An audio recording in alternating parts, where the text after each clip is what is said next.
यूहन्ना की अंजील उसका 10वां बाब।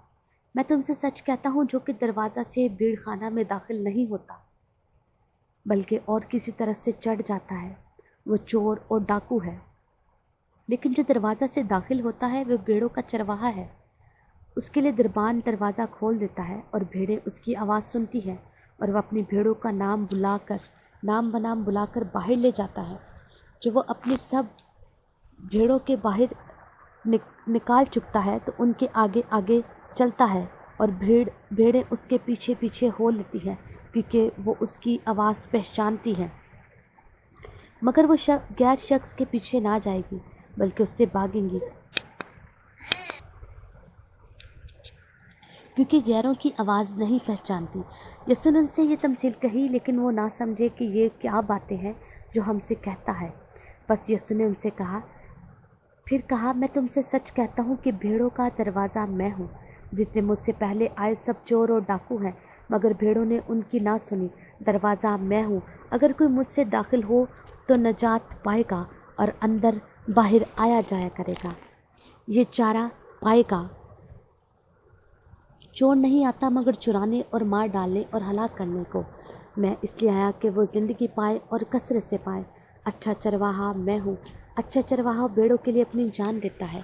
मजदूर जो ना चरवाहा है ना भेड़ों का मालिक है, भेड़िए को आते देखकर भेड़ों को छोड़कर भाग जाता है, और भेड़िया उनको पकड़ता और परागंदा करता है। और वो इसलिए भाग जाता है कि मजदूर है और उसको भेड़ों की फिक्र नहीं। अच्छा चरवाहा मैं हूँ। जिस तरह बाप मुझे जानता है और मैं बाप को जानता हूँ, उस तरह मैं अपनी भेड़ों को जानता हूँ, और मेरी भेड़ें मुझे जानती हैं, और मैं भेड़ों के लिए अपनी जान देता हूँ। और मेरी और भी भेड़ें हैं जो उस भेड़ खाना की नहीं।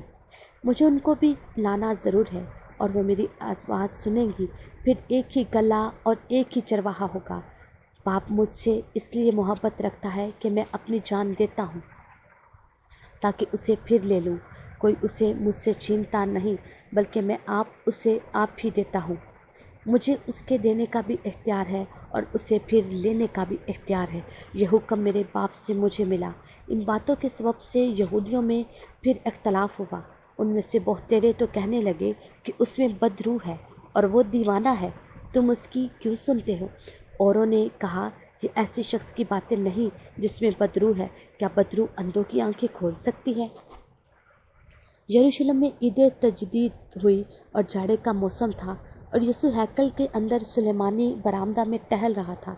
बस यहूदियों ने उसके गिर्द जमा होकर उससे कहा, तू कब तक हमारे दिल को डंडोल रखेगा? अगर तू मसीह है तो हमसे साफ कह दे। यीशु ने उन्हें जवाब दिया कि मैंने तुमसे कह दिया, मगर तुम यकीन नहीं करते। जो काम मैं अपने बाप के नाम से करता हूँ वही मेरे गवाह हैं, लेकिन तुम इसलिए यकीन नहीं करते कि मेरी भेड़ों में से नहीं हूँ। मेरी भेड़ें मेरी आवाज़ सुनती है और मैं उन्हें जानता हूँ, और वो मेरे पीछे पीछे चलती हैं, और मैं उन्हें हमेशा की ज़िंदगी बख्शता हूँ, और वो अब तक कभी हलाक ना होगी, और कोई उन्हें मेरे साथ से छीन ना लेगा। मेरा बाप जिसने वो मुझे दी है मैं सबसे बड़ा है, और कोई उन्हें बाप के हाथ से नहीं छीन सकता।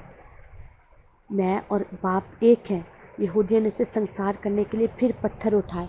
यीशु ने उन्हें जवाब दिया कि मैंने तुमको बाप की तरफ से बहुतेरे अच्छे काम दिखाए हैं, उनमें से किसी काम के सबब से मुझे संसार करते हो। यहूदियों ने उसे जवाब दिया कि अच्छे काम के सबब से नहीं, बल्कि कुफर के सबब से तुझे संसार करते हैं, इसलिए कि तू आदमी होकर अपने आप को खुदा बनाता है। यीशु ने उन्हें जवाब दिया कि तुम्हारी शरीयत में यह नहीं लिखा कि मैंने कहा तुम खुदा हो, जबकि उसने उन्हें खुदा कहा जिनके पास खुदा का कलाम आया, और किताब मुकद्दस का बातिल होना मुमकिन है। आया तुम उस शख्स से जिसे बाप ने मुकद्दस कर के दुनिया में भेजा कहते हो कि तुम कुफर बकता है, इसलिए कि मैंने कहा मैं खुदा का बेटा हूँ?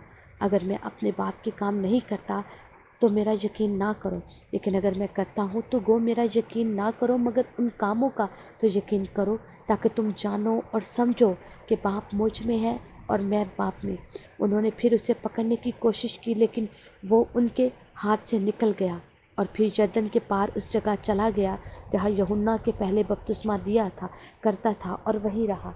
और बहुतेरे उसके पास आए और कहते थे कि यूहन्ना ने कोई मौजज़ा नहीं दिखाया, مگر جو کچھ یوحنا نے اس کے حق میں کہا تھا وہ سچ تھا، اور وہاں وہ تیرے اس پر ایمان لائے۔ کلام مقدس کا پڑھا اور سنا جانا ہم تمام کے لیے باعث برکت ہو، آمین۔